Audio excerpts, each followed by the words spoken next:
Welcome to Nightchild Talks Prince, uncut and unscripted.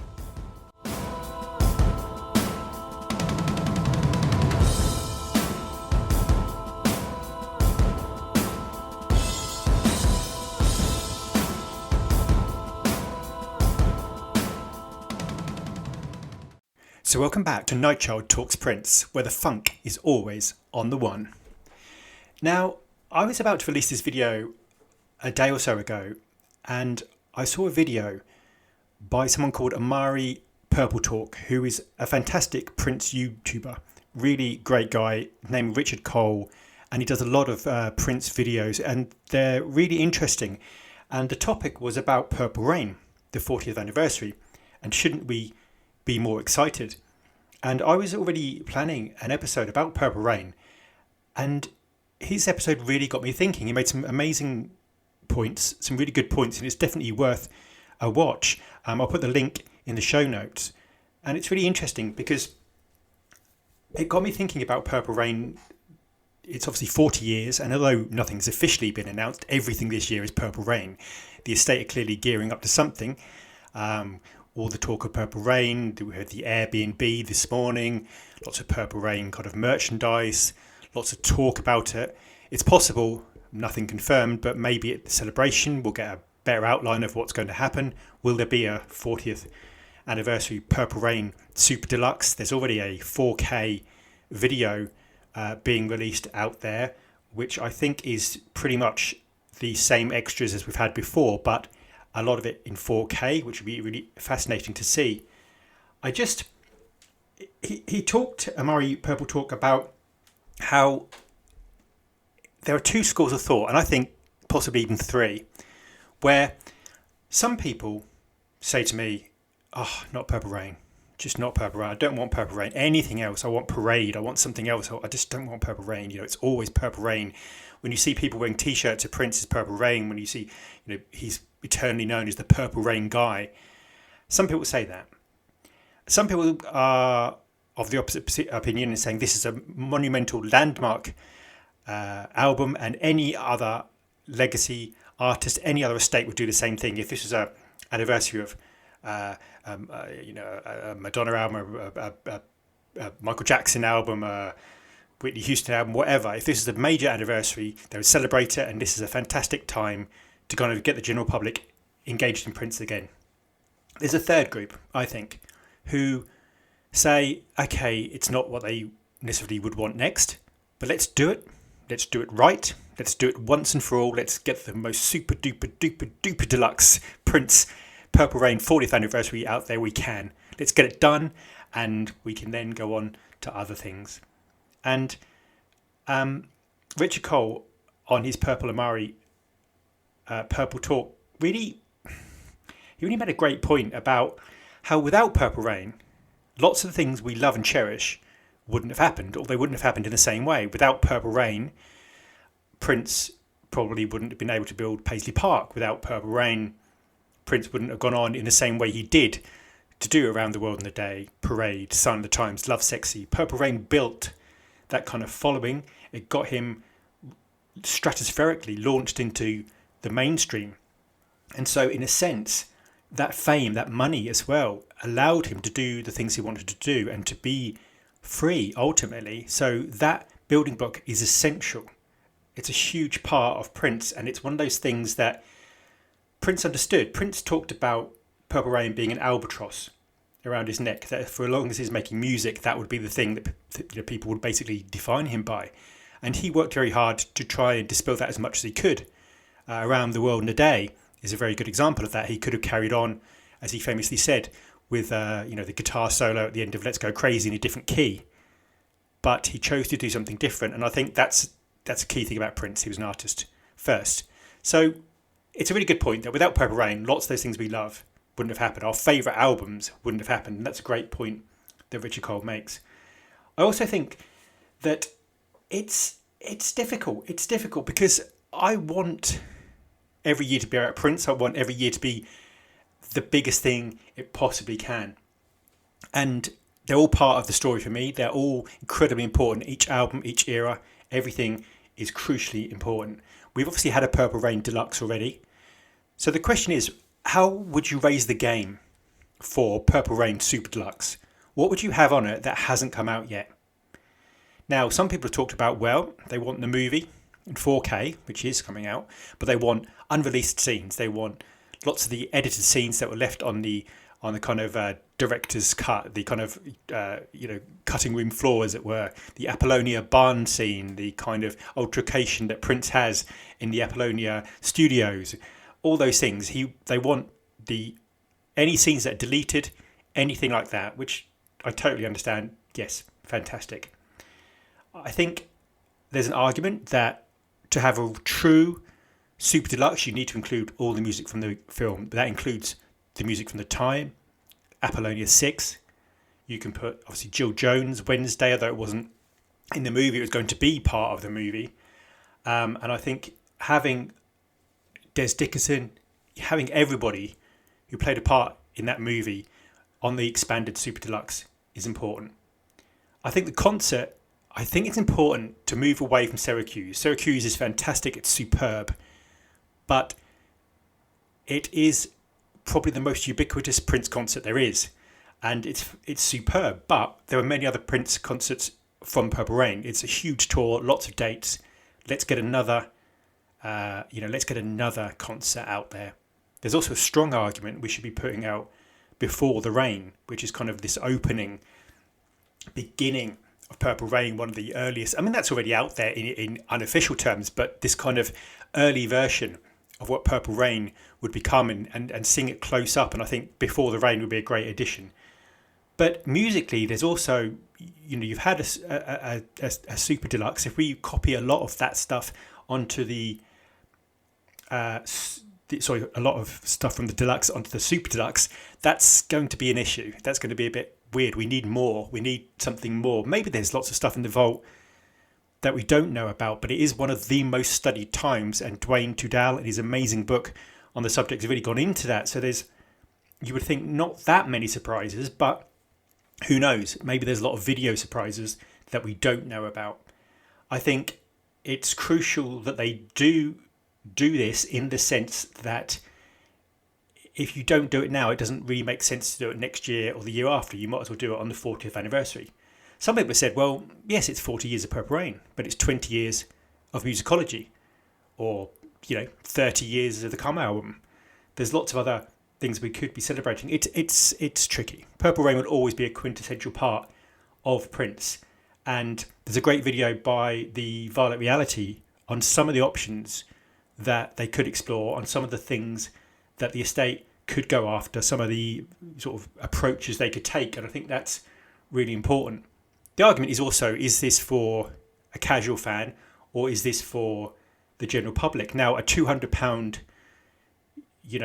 Super Deluxe with all the trimmings clearly is only going to appeal to the hardcore fan base. It's not a casual purchase. It's not something that people are going to pick up who are just casual fans. Casual fans might pick up the album. They might pick up possibly a CD with some outtakes and the album, but they're unlikely to pay £200 for a full Super Deluxe. So in a sense, this is a strange phenomena, because it's on one hand a very mainstream, it's the public's way into Prince, and the estate have to balance that with the hardcore Super Deluxe box set.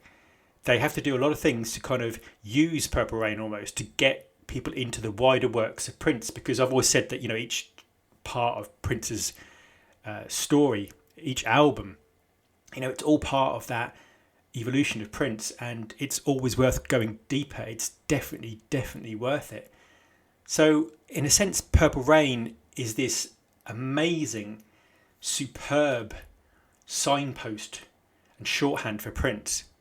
But on the other hand, I don't want it to diminish Prince's range, because Prince isn't just Purple Rain. He's a lot more.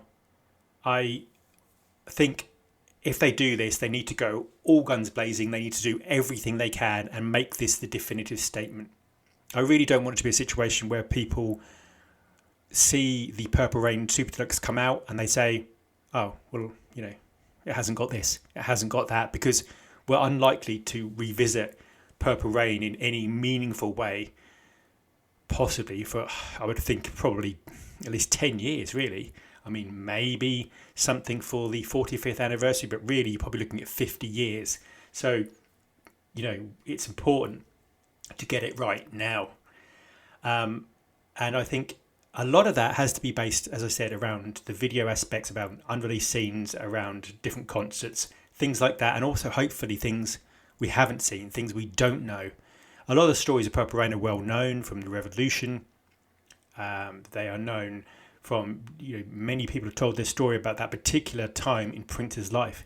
So it's going to be hard to find these new ways in, these new angles. Everybody feels they know Purple Rain so well. So it's going to be interesting to see if anything revelatory comes out, anything different that really changes our view of Purple Rain.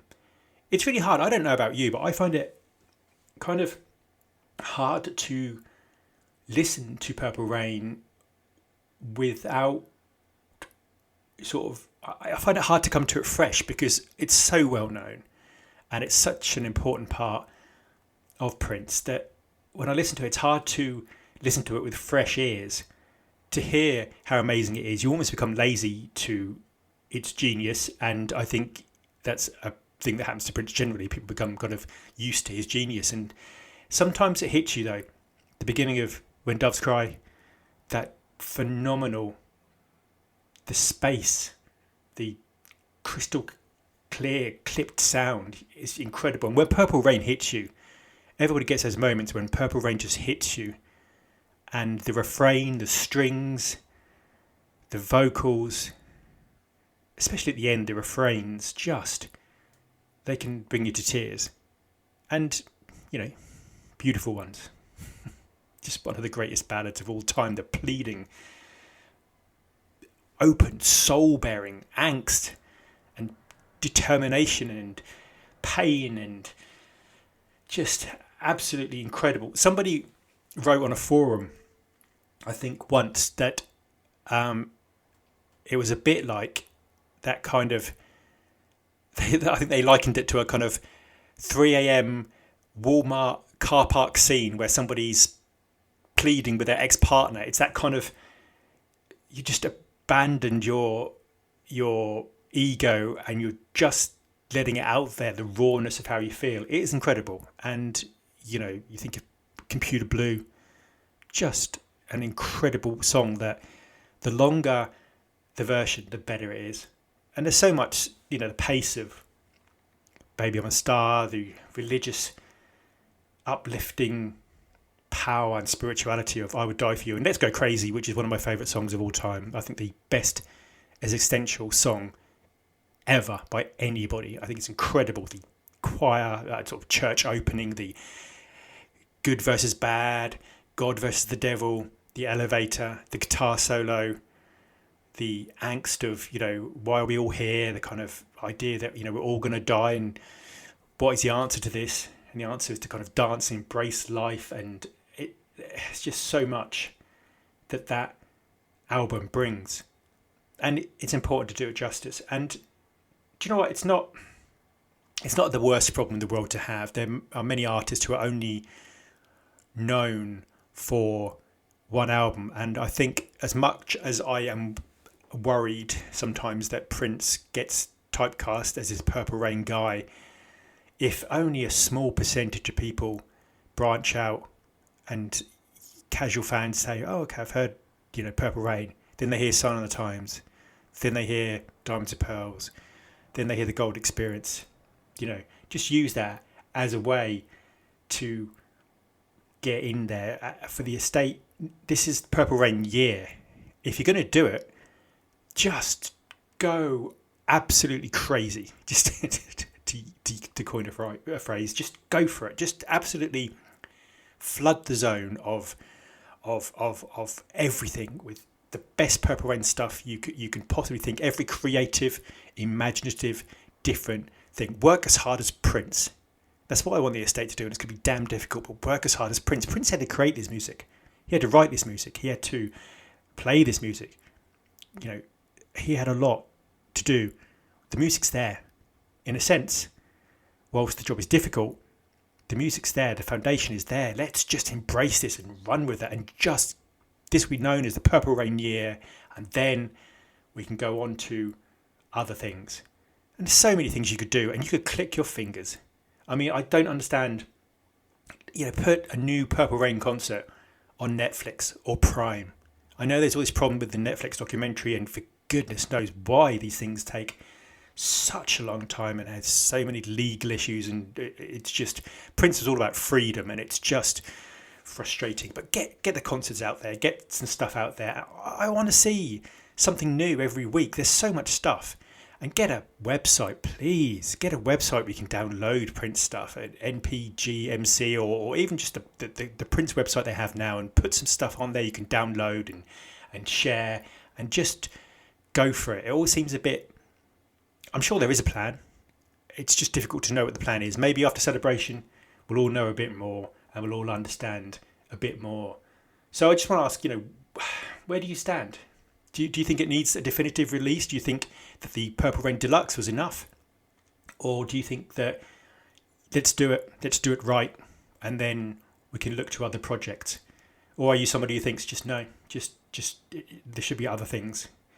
Also, the rate of releases, we could all, argue about various things about the estate, but I think this is an important test for them, because this is Prince's biggest commercial album. This is a kind of high bar they have to exceed and do really, really well in. And, I really want that kind of excitement that I think we had with the 1999 Super Deluxe, where it was pretty much everybody thought that was amazing. It exceeded expectations. It was more than we thought. And, the Sign of the Times Super Deluxe, superb again. And I think, let's just really plant this one, and whether it comes with extras, and whether it comes with merchandise, and whether it comes with all these different things, just absolutely go crazy. We are getting close to halfway through the year. Let's ensure that if we do this the next 6 months, it is just Purple Rain crazy. And I think let's just really push that, because like I say, they won't have an opportunity really to do that again for probably the best part of 10 years. Anyway, thank you for letting me ramble on again. Sometimes I just have to kind of come on here and just say what's on my mind, and I appreciate anyone who listens, because he was the greatest. He is the greatest, and every day, including today, he has made my life better through his music, through the people he's introduced me to, the people I talk to that are part of my daily life, and also just the joy he brings to me. I can be having the most stressful, or low day. I put on his music, I dance about, and, he just changes it all around. He is the best medicine I have. And I know Prince used to say music is medicine, and he was absolutely right. And he just makes everything better, and I will never ever stop appreciating that. Anyway, take care of yourself and everybody you love, and I'll speak to you very, very soon.